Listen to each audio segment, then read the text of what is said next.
Hey everyone, this is Justy coming back to you with another video. Welcome back.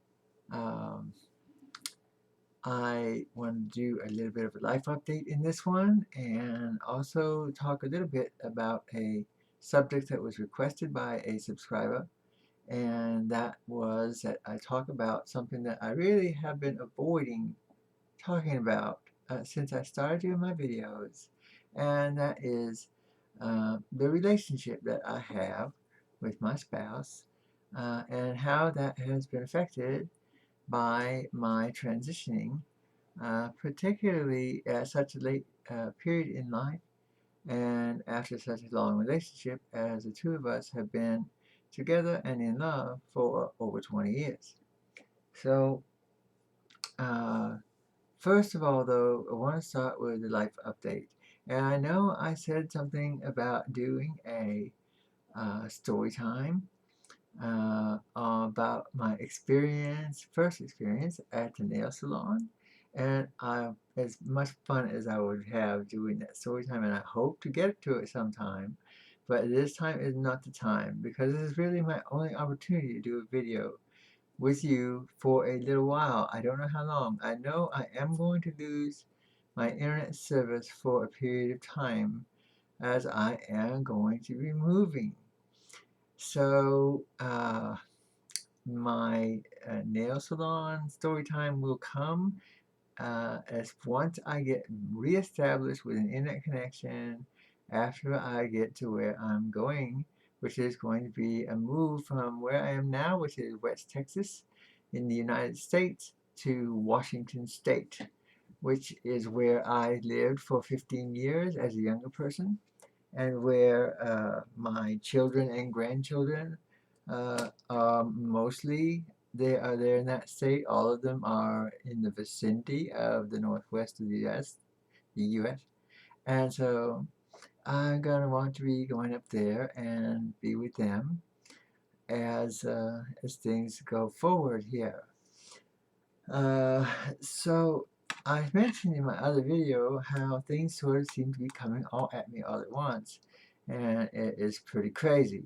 And I mentioned that in the middle of my, taking care of things related to my name change. I'm very, very happy. I just received my plastic driver's license in the mail yesterday, and still trying to acquire some clothing and various things that like kind of things that I need as a trans girl and as a woman to lot going on in my life. I'm 2 weeks away from a move. I'm going to be using an RV to do that with. The RV is currently still in the shop, getting last minute preparations made. And I'm concerned and anxious about whether that's going to be done in time or not. There are concerns with, affordability of living where I'm going because I don't have a lot of money outside of my marriage. Most of my income comes from my spouse.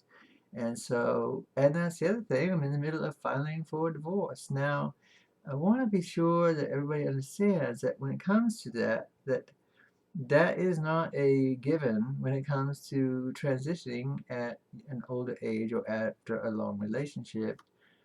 It just happens to be the case in my case. And I don't want to jump ahead and start talking about that quite yet because I still have some more to talk about in regards to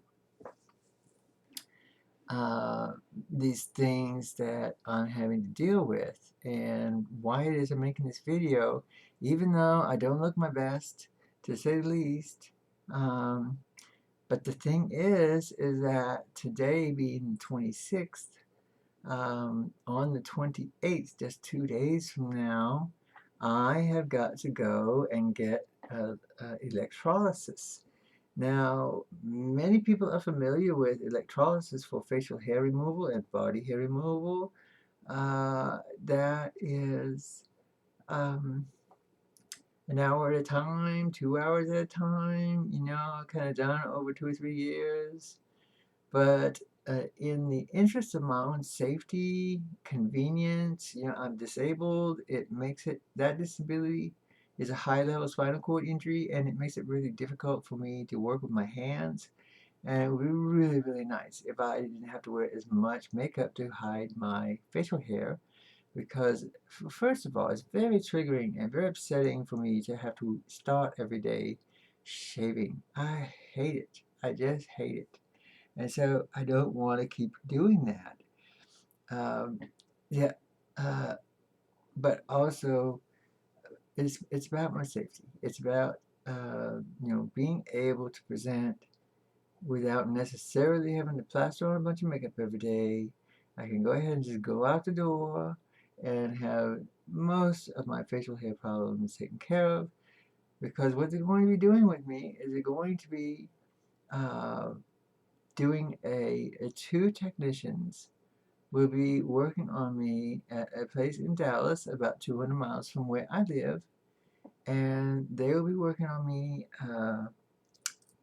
for 7 hours in one day, and that's two different people, each working 7 hours in one day on electrolysis on just my face and neck. I don't really need it anywhere else. When I went to transition earlier in my 20s, at that time I had gone to electrolysis sessions and had my chest hair removed. I didn't have very much of it anyway, but that worked well and it never came back. So I still don't have any of that. Thank goodness I don't have to take care of that. And I really am not a really terribly hairy person anyway. Also, hormones do help in a lot of areas with that. In your arms, your legs, it grows a lot slower, it grows a lot clearer, and a lot smaller hairs than what you had originally. You don't get those big dark hairs that guys get. At least I didn't. I don't. It takes forever for once I shave my arms and legs. It takes forever for that to grow back. Now there's some areas like my face, my head, my armpits, my genital area. Those areas, your hair growth pretty much stays the same. It slows down a little bit maybe in some of those areas, and even in some of those areas it might even redefine its shape a bit, but that's something I've heard and not experienced, so I really can't say for sure on that. But what I can say is that I'm extremely dysphoric about my facial hair, as well as it being a safety issue, and so I'm going to be going to Dallas to have that done, and it's going to take, I have to grow my facial hair out for 4 days. I'm gonna cheat a little bit and only do it for 3 days, because I'm just so had to grow it out for 4 days to send them pictures about a month ago, in order for them to do an estimate of how long it would take and how much it would cost. And so that was really, really upsetting to me to have to do that. Definitely does not make me feel any way. I'm only go by my own experience, but it doesn't make me feel very feminine to be walking around with a quarter inch of facial hair growth after 4 days, which so almost anyway. And my goodness, it is just, to me it's just terrible, and it just if I had to do it any longer, it would put me low. I would be depressed. I would be beside myself, really, but because it's how it affects me. I can't explain it. I don't know. I can't, it sounds unreasonable to some people maybe, but that's just the way it is for me. And, for other people, their dysphoria may be more acute in some other area, and the facial hair may not bother them at all. Everybody's a little different when it comes to the things that trigger their emotions in as far as the things they need to do to feel comfortable in their own skin once one realizes that they are transgender and that they need to transition in order to basically stay alive. So, and to be happy, of course. And so, in the end, I'm sure it will all work out and I will be very pleased. I know I am very pleased. But yes, I now have about a day and a half with facial hair growth. You can't really see it that well, even though I don't have any makeup on, because of the resolution of my camera. So there's that, and not only do I have to grow out my hair for that's not 4 days, it's 3 days, because that's all I'm gonna do. Uh, and then go for that treatment, and that's that day. And then afterwards is 2 or 3 days at least of recovery, and they have instructed me to buy a bunch of ice and a cooler because I'm going to have to ice my face afterwards. It's going in order to keep it from getting the swelling getting out of hand. It's really quite intensive. It's almost like going for a surgery. So um, yeah, it's a minor to say the least, but nonetheless, it's going to be pretty traumatic. And there'll be recovery time afterwards where I will not want to be seen outside either. You know, right now I'm kind of hiding away in my home and I won't be going out any at all until after the procedure, and not until after 2 or 3 days of recovery when my face no longer is all red and puffy and looking terrible. I have to get to the point where I once again can either apply makeup or have my face recovered enough to where I don't have to worry about makeup, and I also don't have to worry about shaving. So this procedure probably will take care of about 80% of it, and it will be all of the bigger, the darker hairs, and that will really be a big benefit to me because um, even when you're shaving, if you have facial hair, um, those hairs, even after you shave, they're still there under the skin, and they make your skin thicker and more. I told you I think I have a big chin, and just your features down here, especially, and here, are really kind of poofy almost because of all that hair that is under your skin. Even if you shave very close and you can't see it, or even without makeup, you still have it in there, an eighth to a quarter inch of these zillions of hairs under your skin that are making your skin look more rough. And we will see. Hopefully, I'll get back online after I get up to Washington, and we will do some more videos, and we will do our nail salon story time, and that will be so much fun. But for now, the big life update is that I pretty much am moving from a life of pretty good comfort and security for the last 20 years to a big bunch of uncertainty, and I'm pretty anxious about it. But I am trusting my children that they will help me to get established as I first get up there. And I believe they will. They're very loving people. But the person that has really supported me in down here, and you might not know or think this because after all, I've already said that I'm in the middle of filing a divorce, which is another stressor that's on me. So I haven't got that done yet. There's vehicle titles that have to be transferred before I go, and there's registrations that have to be done before I go, and the motorhome has to have a tow ball put on it, and the truck has to have, that I'm taking with me and pulling with me behind has to have a tow bar put on it with lights, and it's all this stuff. Anyway, there's just a lot of things. And then on top of that, I'm still shopping for more clothes because I know that after I leave, I'm not going to have much money each month. I'm going to be on Social Security, and I'm going to try to go back to school and see if I can't go into ECAD. But right now, there's going to be very limited income once the divorce is final.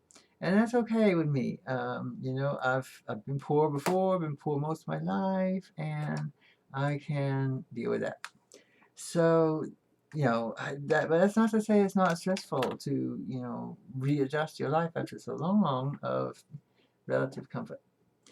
Anyhow, so, alright, so now we will get to the subscriber request.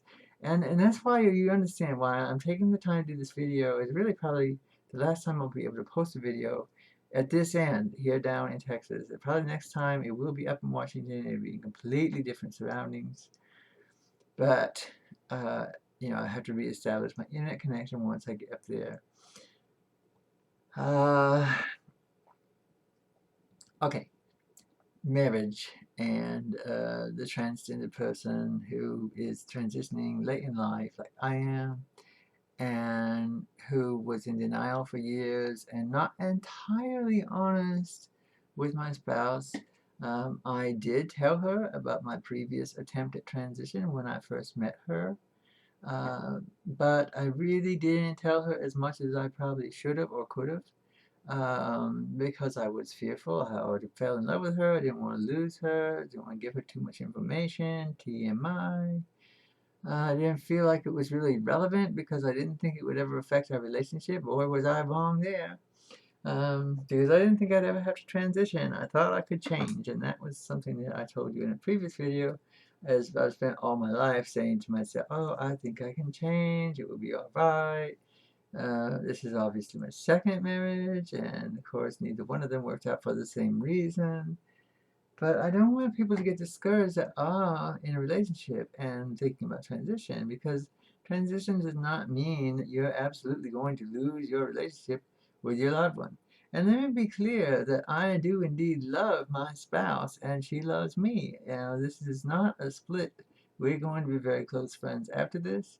She has been my biggest supporter and helper through my transition. She understands this is what I need to do, and despite the great harm that it's going to do to our relationship, in terms of the marriage anyway, we're having to redefine that to a friendship, which we are able to do because we are two grown adults and we understand this is what needs to be done for me, and that this is what's best for her in terms of me being a transgender woman, because she is not a lesbian at all. She's straight, and there's nothing, you can't change your orientation. You just are who you are, and so she is not, able to stay with me for that reason. She's very conservative, religious even.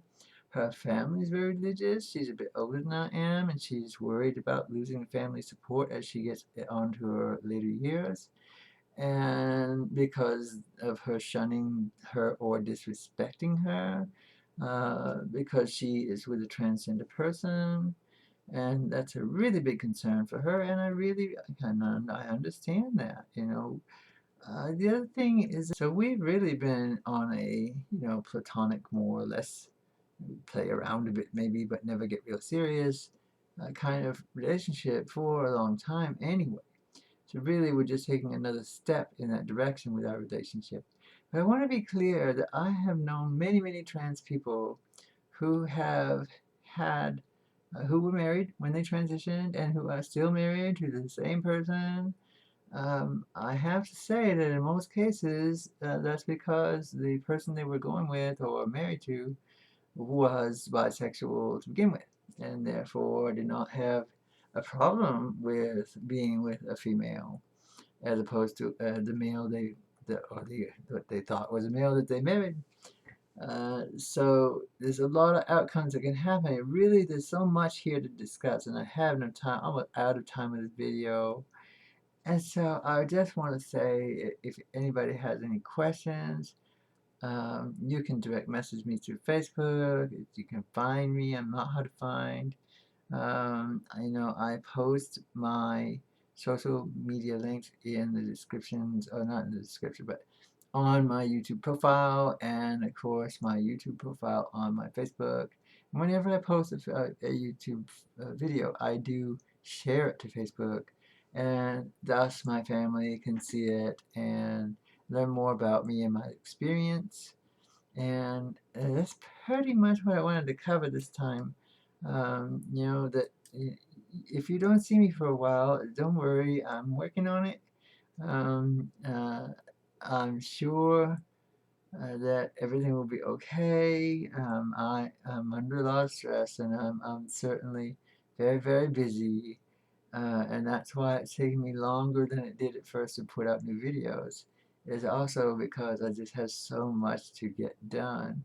And this thing with this laser, with this electrolysis, being done in the way it's being done, having taken me out of commission for almost a week, maybe over a week, I don't know, but that's really getting in the way and making it hard for me to move when I would like to move, And I would like to move because my son, who lives in Washington, is getting married on the 15th of September, so I hope to be up there in time to visit the family there in the area where they all will be as they get together for his marriage.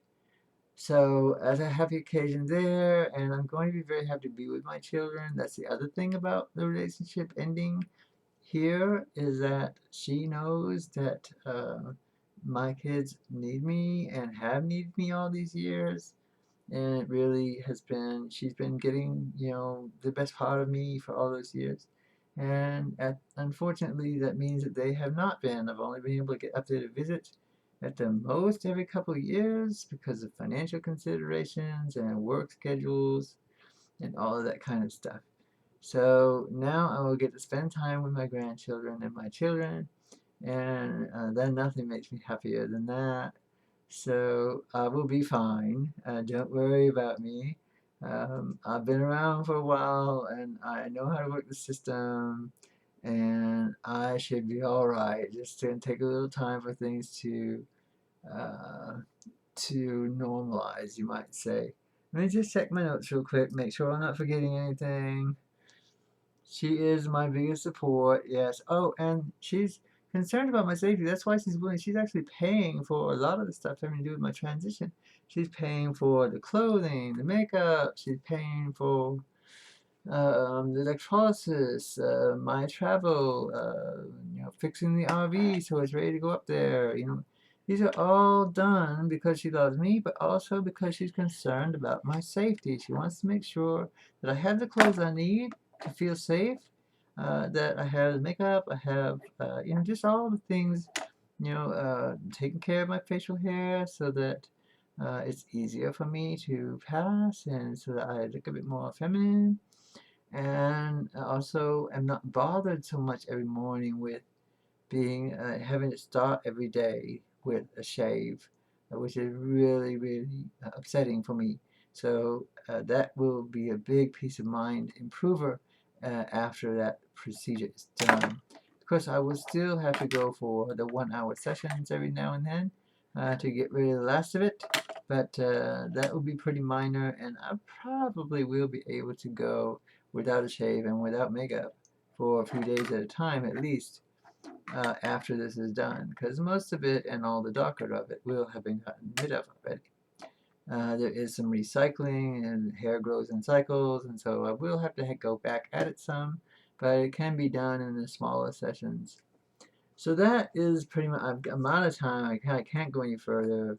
I want to let you know that that's what's going on with Justy, and it's a confusing time. I wanted to address my subscriber request to talk about my relationship. If you need to know more, direct message me or ask me more questions on this video, and I'll be happy to dive deeper. I will dive deeper into the relationship aspects of things. I just don't have time to do that and a life update all in one video. My goodness. So thank you very much. You all have a good night. Bye-bye.